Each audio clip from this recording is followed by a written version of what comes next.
Welcome, everybody, to another edition of Sober Life Podcast. I'm your host, Scott Jones. I want to thank you for joining us here today on this early Friday afternoon as we're getting ready for our weekend, and certainly hoping everybody out there has a happy, safe, healthy, and sober weekend this weekend.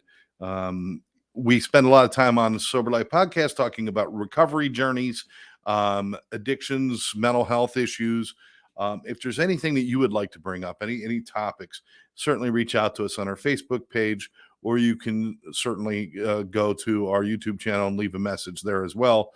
Go to soberlifestudios.com. It'll take you right to the channel.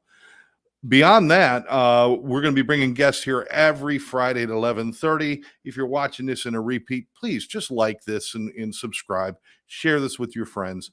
And again, give us your suggestions for what you'd like to talk about. I've got a great guest today. This is a gentleman. I haven't had a chance to meet him in person, but we've been connected through the work that we do, certainly. His name is Jason Howe. He's coming to us from Missouri, which I still believe is in the United States.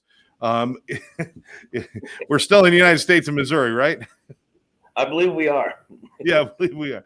This is Jason Howe. He is an author, a public speaker on addictions, and mental health expert. You do so much. You're an entrepreneur. You work with nonprofits. You got a lot going on. First of all, Jason, thank you very much for taking your time and spending it with us today. And thank you for having me. Yeah, we keep ourselves busy over here in Missouri, so I'm just glad to be on your show and taking the time to let me talk to you and talk to the people that are listening. Now, we're going to be talking about a book. It's a book you wrote recently called Unleashed, and it's available, and we're going to bring this up in a minute. But before we talk about all the great things that you're doing right now, let's talk a little bit about your journey. You were in the military, and thank you for your service. We appreciate that, obviously. And fell into hard times with addictions and as well as trauma. Can you tell us a little bit about what your journey was like? Yes, so I got out in 2007 after serving 2 deployments, one in Afghanistan and one in Iraq, as a military police officer. And when I got out, I felt like I didn't fit into society anymore, and I felt like I had a really hard time reintegrating. And in the military, it was, be tough, suck it up, you're okay, you can get through. So I did. That's exactly what I did, and decided to self-medicate. And went to the VA. I had gone through rehab probably 8 or 9 times. Just wasn't working. Every time I got out, that's what I wanted to do, was keep getting high, because I didn't want to feel anymore. And it was October 22nd, 2016. My ex-wife, of all people, bought me a one-way bus ticket from Missouri to Maine. And I know it sounds really funny because, it's your ex-wife and sending you on a bus ticket. But in reality, she gave me a gift of a lifetime. I went back to Maine, started working on myself because that's where I'm from originally. And I ran into a program called Canines on the Front Line that provides service dogs to veterans. And it's been a complete life changer since. Wow. Now, I'm really interested because the Canines on the Front Line is a really big part of your life right now. Yes. But I got to ask, while you were serving in the military, and even after you got out and you were seeking help at the VA, and I understand. Listen, I love America. You love America. We're not bashing anybody, but we do need to call some things out. Do you think there needs to be some improvement in our military for dealing with addictions and trauma? I do. I do believe that we need to find ways to help these veterans that are coming back and going back into civilian life. We need to figure out a way to transition them a lot better, instead of just throwing them back into the world and, kind of feed them to the wolves per se. We need to figure out what we can do to help them not fall off like I did. And that's one of the reasons I want to keep doing what I'm doing, writing books and talking, speaking to veterans and speaking to anybody that's struggling, because there's something that we're all missing. And I'm still working on trying to figure that out too, on what we can do to help reintegrate back into society. And not to mention that during active duty, trauma happens, exposure to different chemicals and drugs and alcohol and different things happens.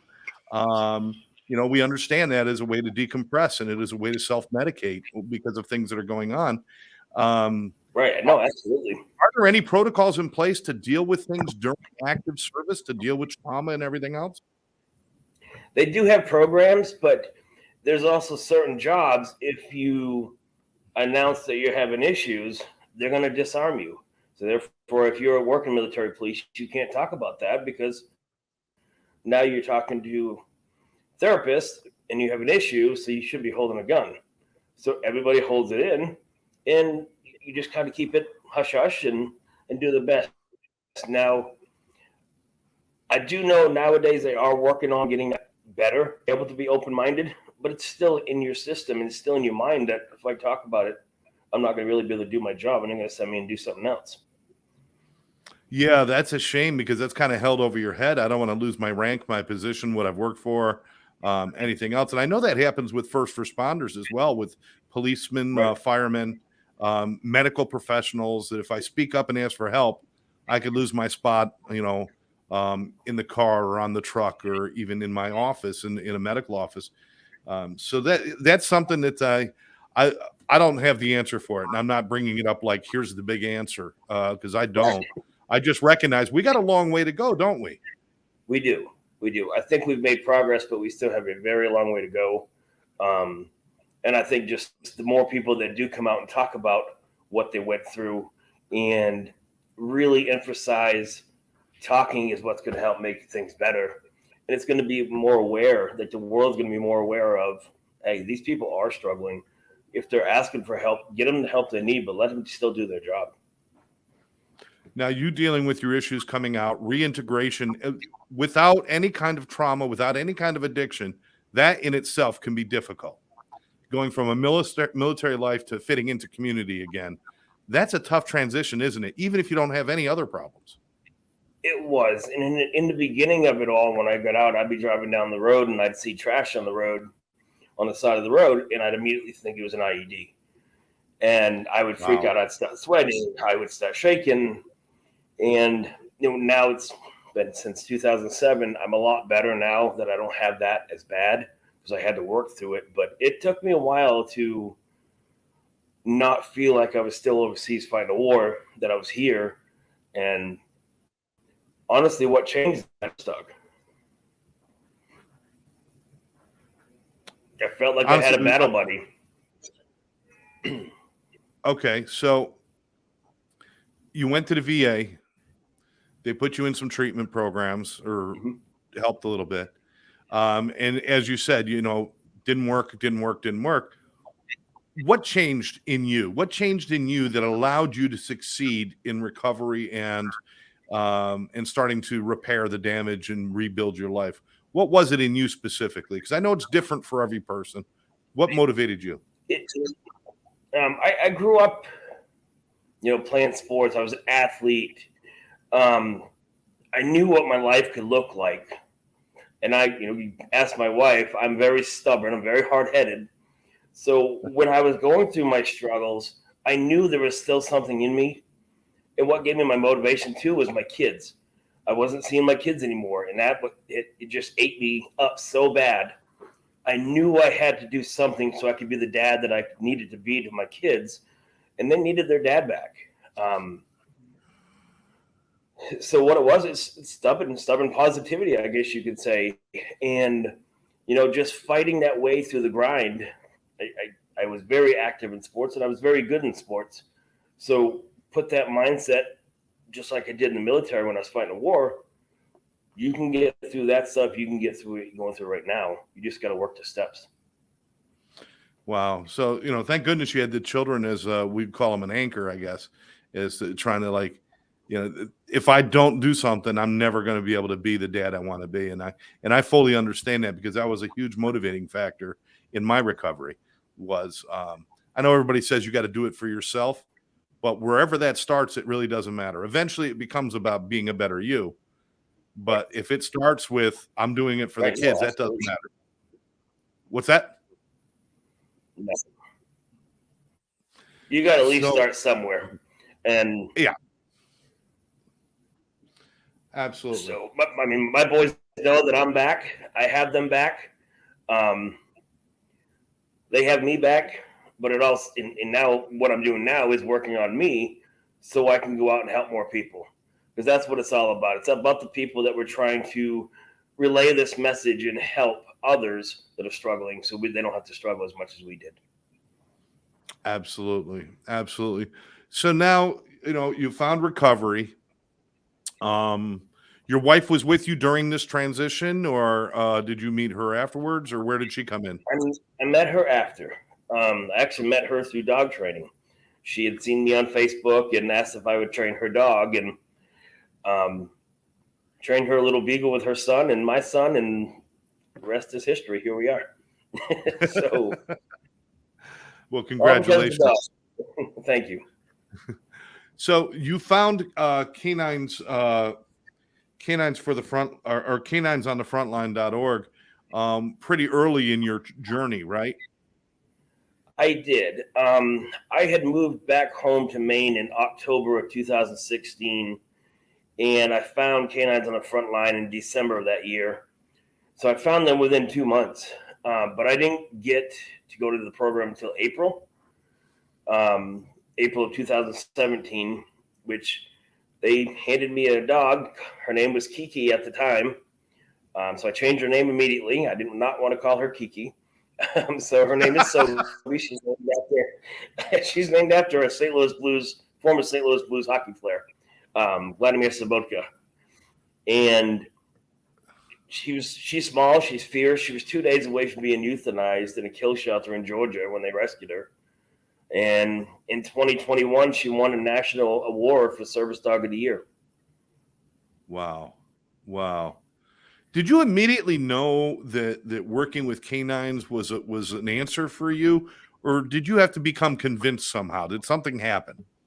No, I did a little bit of OJT on the job training while I was in the military with military working dogs, and I absolutely loved it. If I had stayed in a little bit longer, I probably would have been a full military working dog handler, but I didn't. I got out. So when I got Sobe, it was like that flip of the switch. I was back in the military. I had a purpose. I had to get out of my house. I had to open the curtains. I had to go for walks. She had to go to the bathroom. So we started going for walks and hikes in the mountains and just started living life and not really caring what the world thought of me, because they'd always talk about my dog and they didn't care about what's your mental illness or what's your problem. It's, can you tell us about your dog? And you get so proud about your service dog of what she's doing for you. You're like, I'll talk all day long about my dog. No problem. What is it about this bond with service animals and people? Now, I know sometimes even I think it goes over the top sometimes when somebody says, well, this is my service duck or something like that. It gets a little confusing, but let's stick with the canines for now. What is it about that bond that's so special? Why does that work so well? Is it about the dog's ability to show unconditional love, or is that what it's about, or what is it? I think it's about that. And then when I'm having panic attacks and I'm fired up, she jumps up in my lap and she brings me back to the present. So she brings me back to the now, like, hey, relax, you're fine, chill out. She's also got my back. So when we're out in public, say we're at Walmart going through the grocery line, I don't like people behind me without me knowing. So you'll always see me up against the wall or anything like that. She's there to watch my back. So she'll sit there behind me, and if somebody comes up, she'll nudge me and let me know that, hey, somebody's right here. So I'll turn around and I'll be able to see that somebody's behind me and feel okay. So it's like that sense of brotherhood and a bond, and you have a battle buddy with you instead of walking this life alone. Wow. And that's not something that, what's the difference between finding a person to do that for you and having a canine for that? Is there a difference in the relationship or in trust levels, or what is it?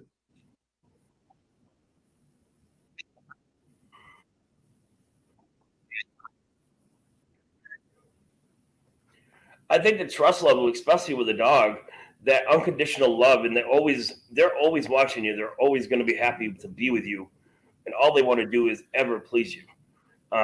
Humans, it depends on the person you meet. the people that you're surrounding yourself with. You never know what they're going to do to you. They could turn their back on you and walk away. And I think that's wow. where a lot of people don't understand really what a dog can really do is that dog's always going to be there. That dog could lose its leg and she's going to still be right there for me. And that's what I needed the most. That's incredible. We've got a friend of ours, Mary Kay, who's listening. She's actually up in Canada. She's saying, what a great story. And nice. I know for a fact, she's also saying she also 100% trusts her dog. It's 100% trust with her dog. And yep. I've known Mary Kay for a while. She's got a dog. I trust my dog over a human anyway. But she's got a dog named Ranger who's always been good to her. So that's great. So you got involved with this and you really got Very involved. nice. It wasn't like you just did a little bit of work. You are fully involved now in Canines on the Front Line. What is the purpose of this organization and what is their goal? Okay. So, yeah, I got really invested into it. When Sobe and I graduated, we graduated actually in 14 weeks, the fastest they've ever had somebody graduate. And we had the most amount of hours training to be able to graduate. And I was ready to go back to Missouri to be with my kids. So I moved back to Missouri. I had called them and I said, I want to start. And it's, oh, there we are. If you can get the Missourians to understand your program and surround you, by all means, we can try it. So I found a school. I furthered my education in dog training to become a master dog trainer. And I started just going out into town. And at first I wouldn't talk to people because I was like, I don't talk to people. There's no way I can't do this.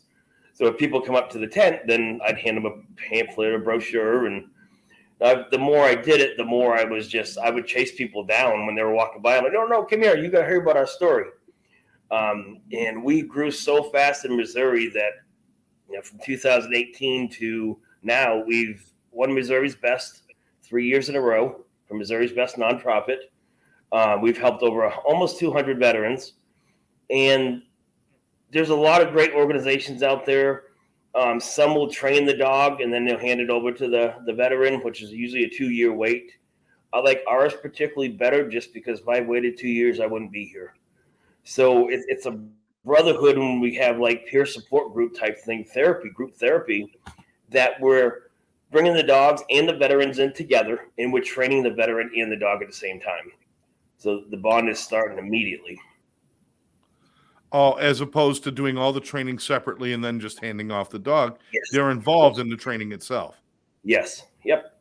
That would seem like that's got to be a really important part of the bond is to be there from that time and to be part of their training regimen. Yes. That's why I'm a little bit more partial to ours just because of that right there, because as soon as you get that dog, you got to start working. You got to get outside. The dog's got to go to the bathroom. You got to get some exercise. You've got to, teach your dog how to sit, teach your dog how to go down. Wow. Mine's over here. She's still sleeping, so she's under the table sleeping. So you've got Sobe with you again, won awards for service animal and everything else. How long have you and Sobe been together now? So she's about 8.5, and I got her about 7.5 years now. We've been together. Wow. So yeah, wake up. We're gonna try to get Sobe some screen time here. There you are. There you go, girl. That's my hero right here. Now, by and large, you've dealt with a lot of these animals and seen a lot of these dogs at work or doing this. What kind of satisfaction? I mean, I guess we're taking a leap of faith here, but how happy are the animals themselves to be doing this stuff? She's extremely happy. What we've found, okay, go back to sleep, girl. What we've found is when the dogs are getting out, because a lot of them come from rescue shelters. So they've either been abandoned or, abused or beaten, and they're on their way out. They're on their rock bottom, per se, and the veterans are too. So when you match them up, they both have those battle scars that they're working through together. And the bond is just created even more because you got a human and a dog right there working on their battle scars to trust each other and get through life. I love the fact that we're not just giving the veterans a second chance, we're giving the animals a second chance. And there's a Yes. bond in that just by that alone, that hey, we need each other. Yeah, And absolutely. that's excellent. Let's see. My friend Karen from Fort Lauderdale here says she loves this whole story. Mary Kay says Sobia's precious. Thank you. Hey, Karen Hurley's on the in the other room, and Karen. she's saying hi, guys, and that she loves this. This is all really good stuff. But you do other things as well. You are a public speaker. Are you going out and trying to inspire people for change, or what is your goal there when it comes to your public speaking? So it's pretty much I want to help others not struggle as much as I did. So sharing my story, being as vulnerable as I can, and I love speaking to high school students that are struggling, young adults, even workplaces that have issues with the drugs in their workforce. Talk to them about how you can adapt and overcome. That's why I wrote the book Unleashed. I became unleashed from my past, and obviously that comes from having my dog. But finding ways to adapt in our life to be able to overcome and get through the obstacles that we need to. Absolutely. And here's his book, Unleashed, and it's up on the screen now. This book is available on Amazon, so please check it out. And it is, I've had a chance to peruse it. I haven't had a chance to fully read it. I'm looking forward to reading it. But it's a powerful resource for anyone looking to level up in their life. Please tell me what you mean when you're saying level up in your life. So, a lot of people go through life and they're stuck. We're either, we work a 9-to-5 job and we just do it because that's what the world says we need to do.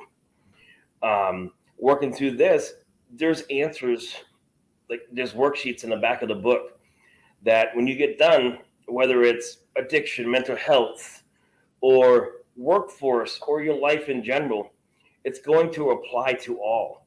And, the first step is acknowledge. You got to acknowledge what issue you're struggling with or what's holding you back. The D, decide. And then we have awareness. You got to become aware. Then you got to be persistent. And then you got to take the stairs and not the elevator. And if you apply that to life in general, you can climb that mountain and climb to wherever you want to be, and nothing can hold you back. I'm going to read a small piece I just came across here, and it's talking about, you're saying in the back of the book you've got action steps for people to take, and Yes. there's reporting. And we're just going to share step number 1 that you're sharing here, and I think the way you wrote this is brilliant. You said, be vulnerable no matter what the repercussions.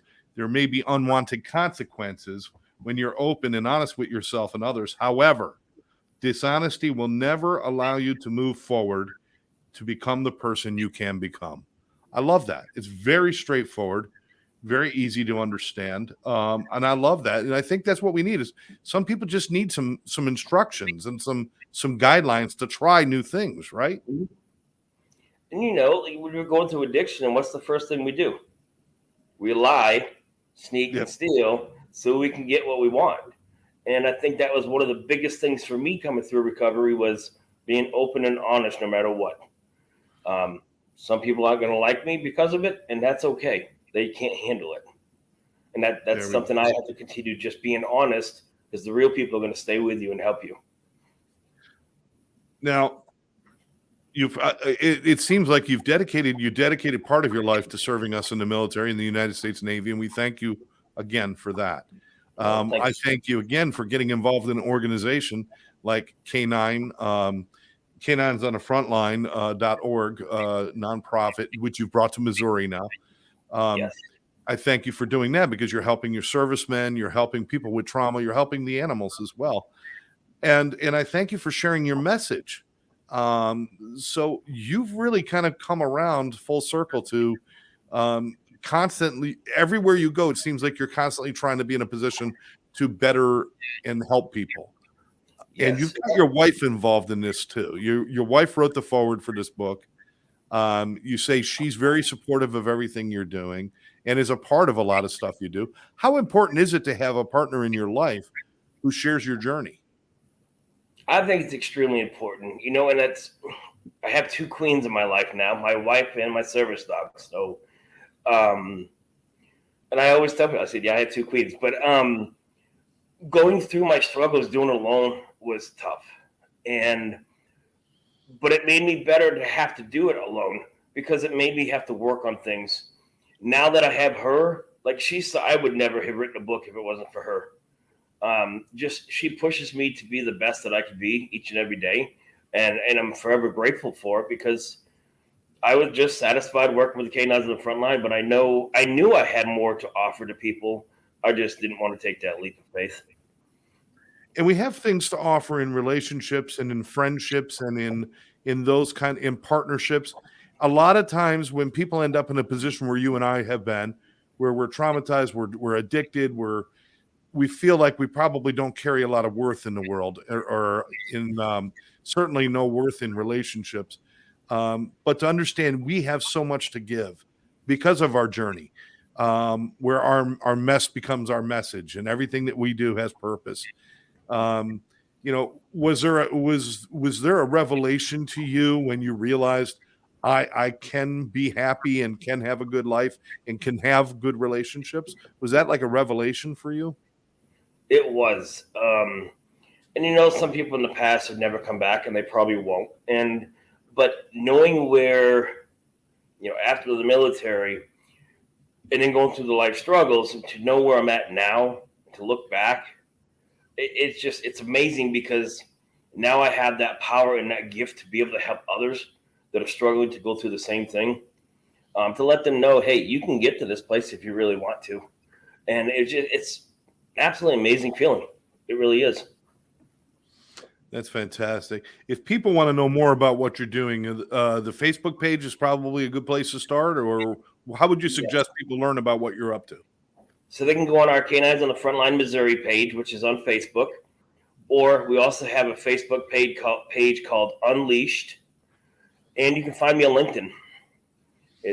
We have our website too, which is unleash-mentalillness.com. I'm going to let's put it out there for a moment. We still have people that are coming back from tours of duty. Some of them, there doesn't have to be a war going on to be in a difficult place and in a bad place when you're in the military. We all know that. Right. And coming out and they're having a hard time. What do you want to say to those people that maybe are just catching this for a moment and they feel completely alone and completely without hope? What do you want to say to them? First off, thanks for doing what you're doing. And you're not alone. There's others out there that are struggling. And I know with guys per se, we don't want to talk about the issues because we're supposed to be tough. And I'm here to tell you it's okay to not be okay. But it's not okay not to talk about it because you're going to leave yourself right down into the trap you don't want to be in. So always talk. Always let people know. Through this program that I'm doing, we've lost several in the past month to suicide. And if I could have reached them sooner, maybe I could have helped them. So I have to look at it as just be open and honest. Talk, ask for help. We're not okay, so talk about it. That's incredible. And let's bring us around to the beginning of what we started with the show. You were saying that one of your big motivators was being a better father, and certainly better relationships with your kids. Where are you now with your children, and how is your relationship? And do you share with them very openly about your journey? I do. We have a great relationship. My oldest is going to be a senior starting next week, and my youngest will be a sophomore. So I feel I'm getting old here, but we have an amazing relationship, and I am very open about my past. I want them to know that in life, mistakes happen. You're gonna mess up. You're gonna make mistakes, but it's what you do after the mistakes that defines who you are as a person. Teaching them that there's no shame in struggle. Right, absolutely. And I think that's something that everybody needs to know. No matter what your struggle is, no matter how you ended up there, even if you made the wrong choices to get there, there is no shame in a struggle. The shame is in not speaking up and not getting out of it. And you know what, Jason, I thank God for people like you out there doing good work, helping people and sharing your story. It's incredible. Hopefully we'll have you back on another time and we'll continue this a little bit further. And if we can get some real good sound bites and quotes from Sobe, that would be excellent. Absolutely. I bet we can make that happen. So what's next for you? Let's before we end, what is the next step? What can we expect to see from Jason Howe in the future? Where do you want to go? So I would love to take Canines on the Front Line to another level. It's still right now we're going to stay where we're at, but it's a 10-year plan. I'd love to have a facility eventually with tiny homes around that facility, so veterans that are struggling or they're out of a different state, they can come into the tiny home and live there while they're getting their dog. As far as my book and speaking, the more people I can talk to and share the message, the more people we can help. And a reminder that this Canines in the Front Line is a nonprofit, a national nonprofit. You do accept donations, is that correct? Yes, absolutely. The website that you are directing people to, they can go donate right on there. Yeah, that website. caninesonthefrontline.org. That's it, caninesonthefrontline.org. And certainly if you reach out on the Facebook page, Canines on the Front Line of Missouri, you can ask if there's anything specific you could do for them as well. So please get involved if you're an animal lover, if you're a people lover, and let's just say if you're a good human being who wants to be of service to other human beings. These are the kind of organizations you want to be involved in. Jason, can't thank you enough for your time. Thank Sobe for us when Sobe wakes up from her nap. Let her sleep. Oh, he's going to bring her up. Sobe, thank you. Sobe, thank you. You know, it's just amazing. It's a great story. Warms my heart. And I appreciate you taking your time to speak with us today, brother. And thank you for having us on, brother. Appreciate it. All right. Now you just sit tight for a minute. I'm going to close out the show, and then you and I can chat after I close out. So sounds good. I'll put you on hold for a second here. All right. I want to thank Jason Howe for joining us. And again, I'm Scott Jones. You've been watching Sober Life Podcast. If you're watching this, you want to make any comments, if you'd like to be on the show sometime or suggest a topic that we can cover, please do that. But for now, we'll catch you next week. Same bat time, same bat channel. We'll catch you later right here on Sober Life Podcast.